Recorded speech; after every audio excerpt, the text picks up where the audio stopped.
Pemirsa, momen haru sekaligus sejuk terlihat dari perubahan yang ditunjukkan Marcel Darwin.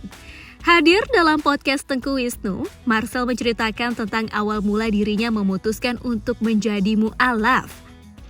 Jadi gua itu pertama kali mu'alaf itu tahun 2019. Itu bulan Oktober akhir. Ya, Oktober akhir. Oktober akhir. Ya. Itu yang membuat lo akhirnya tertarik untuk masuk Islam tuh apa, Sel? Nah, ini seru nih. Jadi gua itu awalnya kenapa gua mau masuk Islam sebenarnya juga gua nggak terlalu tahu kenapa. Cuma tiba-tiba aja kayak gua baru bangun tidur, gua telepon istri gue yang waktu itu masih jadi pacar gua cuma bilang, "Sayang, aku mau masuk Islam." Kaget gak? Dia langsung, "Hah? Kenapa kamu tiba-tiba mau masuk Islam?" Ya nggak tahu, cuma aku pengen aja gitu masuk Islam.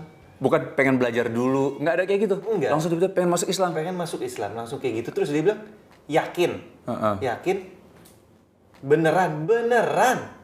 Iya udah, akhirnya gue diajak ke keluarganya dia sama omnya Ustadz A.A. Reza. Gue mualaf sama Ustadz A.A. Reza.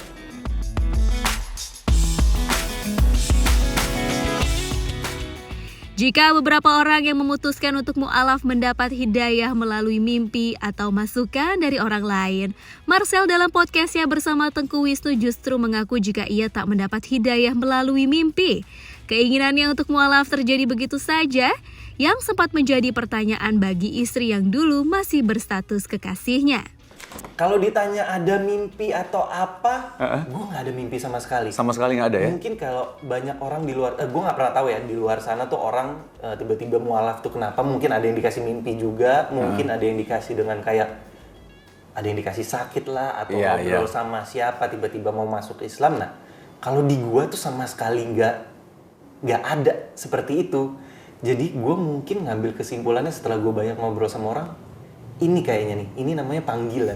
Karena gue nggak pernah tahu bentuk panggilan itu seperti apa kan. Gue nggak dikasih mimpi, gue nggak apa. Jadi intinya buat gue ini adalah panggilan. Keputusan mu'alaf Marcel ini ternyata tak membuat keluarga besarnya kaget loh pemirsa. Bahkan ibunya yang merupakan warga negara asli Jerman saja tak banyak berkomentar. Usut punya usut, Marcel ternyata besar dari keluarga yang mayoritas beragama Islam.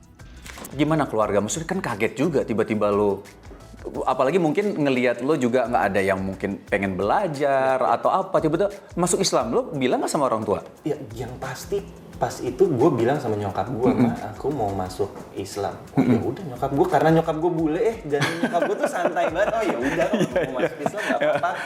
Dan kakak gue juga mualaf kan, jadi yang Kakak lo duluan mualaf? kakak gue duluan mualaf, udah lama. Jadi nyokap gue santai aja gitu, nggak ada masalah.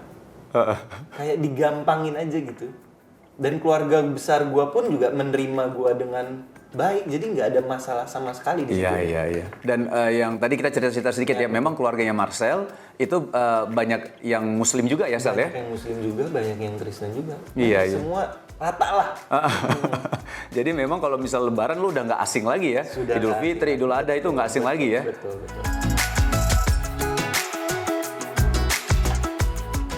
Begitu antusias dengan keputusannya ini, Marcel dalam kesempatan yang sama juga membagikan pengalaman seru dirinya saat pertama kali memeluk agama Islam dan menjalankan sholat berjamaah di masjid. Yang lucu bukan sholat Jumat. Apa?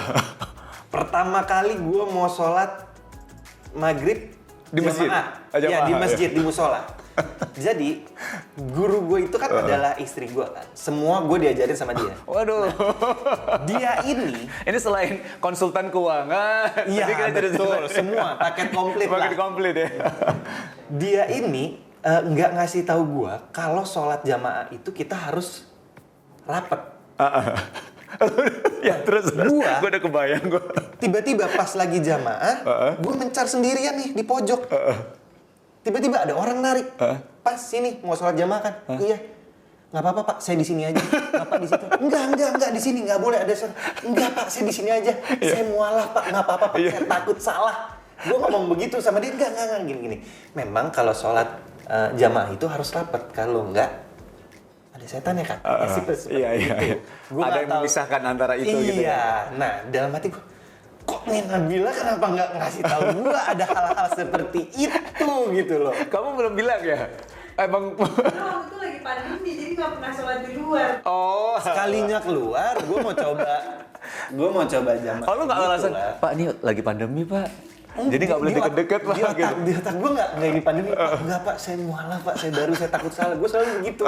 Sampai detik ini aja kalau gue sholat di, kayak misalkan gue sholat di musola di mall atau di mana, duluan Pak, Bapak aja yang imamin. Saya masih mualaf, saya masih baru. Takut salah karena gue masih lebih ke ya itu takut. Iya. Tapi itu nggak masalah. Kalau kayak gitu nggak masalah. Tapi lucu ya, pertama kali lo sholat, lo mojok sendirian. Mojok sendiri. Terus lo ditarik, ayo sholat sini. Nggak Pak, saya mualaf. Ya nggak apa-apa kalau kamu mualaf. Jadi kan gue pikir gue pengen jamaah aja tapi gue menjama aja lah sendiri biar gue belajar pelan-pelan gitu. Ternyata enggak, ternyata harus rapat, itu dia gue nggak tahu. Nah pemirsa, mendalami sebuah agama, apapun dan bagaimanapun proses perjalanannya, selama memang niat utama adalah untuk beribadah, tentu akan lebih dipermudah ya.